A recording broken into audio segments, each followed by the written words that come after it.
Hey friends, my name is Sarah and I am the After School Program Manager. We are so excited to bring you a really cool, fun activity that you can do as part of our end of year giving campaign. Today I'm going to be showing you how to tie-dye using one of our super cute camp shirts. First up, you're going to want to prep a spot where you can do tie-dye. You can do it in a stainless steel sink or in a baking tray like I'm going to do it.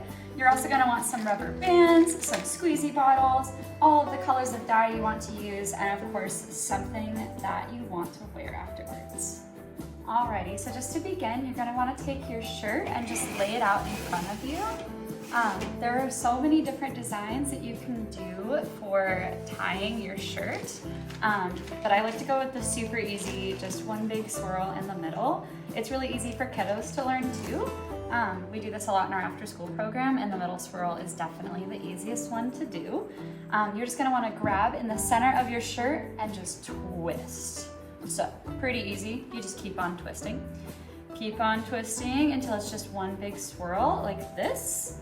And from here, there's lots of things you can do. You can leave the ends out and do other little swirls in there, which is what I'm going to be doing today.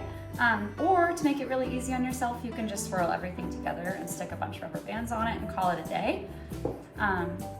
What I like to do is do one big rubber band across the middle just to make sure that it's gonna stay put together like that. And then just keep on adding your rubber bands to some different places. And remember, the more rubber bands you put, the more white spots there will be. And that will create a really cool design. So you just wanna keep on adding these. At Campfire, we are really big on sparks and passions, and we love to encourage both our staff and our kiddos to find things that we really love to do. And for me, tie-dyeing has been something I've loved to do ever since I was super young, so it's really fun that I get to teach that to kids as well. And it's just a really cool, creative thing that you can do because there's no perfect way to tie-dye. No matter how you do it, we're just adding some dye to some clothes, and at the end of the day, you get to unfold it and see what you made. And no matter what, it's going to look cool. So that's pretty exciting.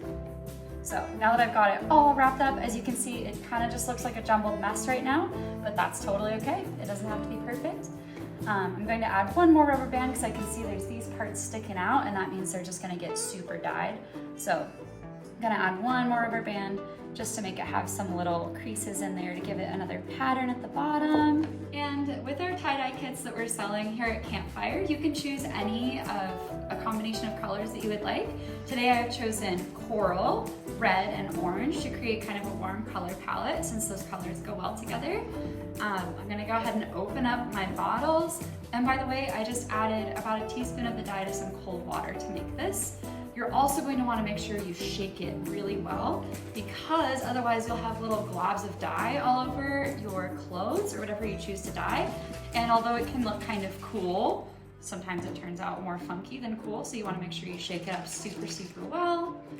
And then you can go ahead and open them up, and it is time. Also, I forgot to mention, you're going to want something to protect your hands. So if you have plastic gloves at home, that's awesome. Or you can use Ziploc bags, and that's fine too.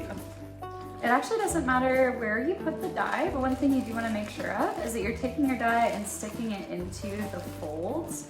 Because as you can see, if I pull it apart, there's a bunch of white underneath there, and we want it to look cool and super pretty. So we're gonna make sure that we're sticking our dye deep into those folds that you made with the rubber bands, just to make sure.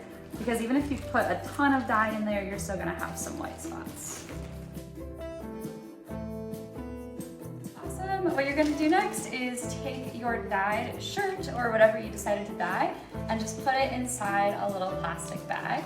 This will help to keep the dye all contained in one space while you wait.